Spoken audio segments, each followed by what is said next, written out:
I have a lot of mixed feelings about the Thunderbolts. When I first saw the trailer for the movie, I was pretty excited. I thought that it looked like it had a lot of heart and a lot of style. I thought the concept was pretty cool, and I liked the characters they picked out for this roster. They pretty much just picked out the best part from each movie and show that each character was from. I was pretty excited for John Walker, Ghost, Red Garland, Yelena, Bob, and Bucky. I thought it was a pretty good roster.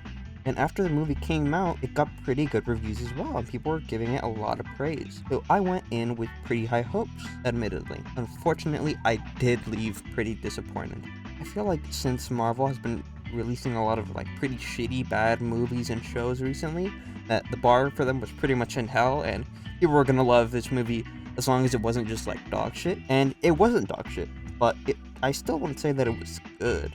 I feel like if you take a step back and just look at this movie on its own, not in comparison to recent Marvel, that it really just feels pretty mid. Thunderbolts is also a very frustrating kind of mid, where the film has really great parts that are really cool and really interesting, but are just held down by other parts of the film that are just straight up bad. And this leads to a very frustrating viewing experience. I feel like the root of this film's issues is its pacing. Segments of the film take up a lot of time, and to accommodate for that, a lot of the cast is either just completely static, or their arcs are just very undercooked. For starters, Walker and Ghost arcs feel severely undercooked. They go from sociopathic murderers to willing to put their lives on the line to take down an even bigger sociopathic murderer, who willing to put their lives on the line to save a guy that they don't even like or know that much at all. And the problem isn't where their arcs go, but the fact that there is no middle ground. They just make these sudden shifts into better people with no in-between at all. Alexei and Bucky also just don't have arcs at all, which is a bit more forgivable since they're the mentor characters, but what is not forgivable is the fact that they only join the team halfway into the movie. And they both join halfway through for different reasons, but because before that point, the other four members of the team have a lot of time to build rapport and build a dynamic, Alexei and Bucky just really don't feel integrated at all. They feel very kind of tacked on. But the character who gets it the worst by far is Taskmaster. Major spoilers ahead, but Taskmaster is unceremoniously killed 20 minutes into the movie. And it is just done so unceremoniously and so jarringly that it boggles the mind, because she was all over the marketing. In the trailer, she's edited into scenes that she's not actually in the movie, and then her character is treated very disrespectfully when her corpse is looted. It just felt like the studio mandated that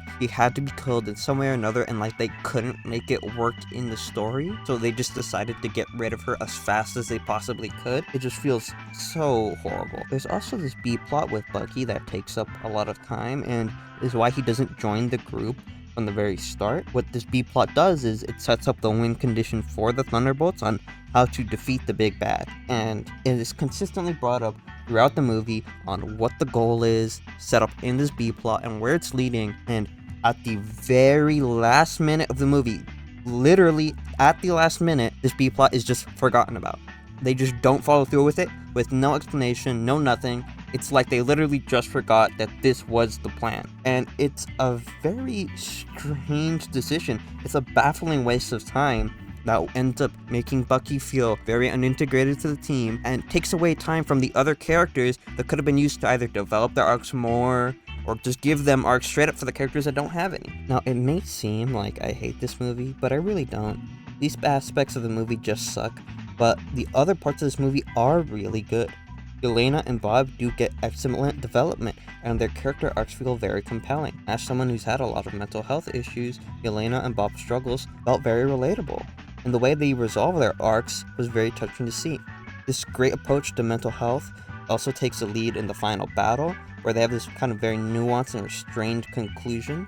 A conclusion that is so nuanced and restrained that you wouldn't expect to see it in something kind of as usually shallow as a Marvel movie, and that was very cool to see. Also, the rapport between the four main Thunderbolts of Yelena, Bob, Walker, and Ghost was very strong. It's very entertaining to see them banter, and I feel like each of their inherently clashing personalities was taken advantage of fully. There's also a lot of good action from each of the team. Each character uses their powers in pretty cool ways. The super soldiers use their super strength in very fun and creative ways. Ghost's phasing effect looks super cool, and the Sentry gets one of the coolest fight scenes in the movie. Sentry in general is just such a great take on like the Superman archetype character, and he was definitely a highlight of the movie. The cinematography is also pretty good during the action scenes as well. The camera moves around a lot and has a lot of decent creative angles. That paired with the excellent soundtrack makes for some very engaging action. Unfortunately, during the non-action scenes, the camera work is just pretty bog standard Marvel, which is a little unfortunate. Everybody also does generally a pretty good job. Lawrence Pugh and Louis Pullman do an excellent job of their characters, and they really make you feel for them. You can really feel that they are going through a lot of sadness and a lot of depression. Of course, the rest of the cast is generally doing a pretty good job, except for Sebastian Stan. I really feel like he's just not doing great in this film. He doesn't really react that hard to anything in particular. Feels pretty static in his facial expressions at all times, and it just kind of feels like he's just bored most of the time. Overall, Thunderbolts has a great depiction of mental health, cool action, and a good performance, but is just held down by its horrible pacing that just eats away at the character development and leads to just a lot of bafflingly wasted time. With all that in mind, I really can't give Thunderbolts anything more than a 6 out of 10.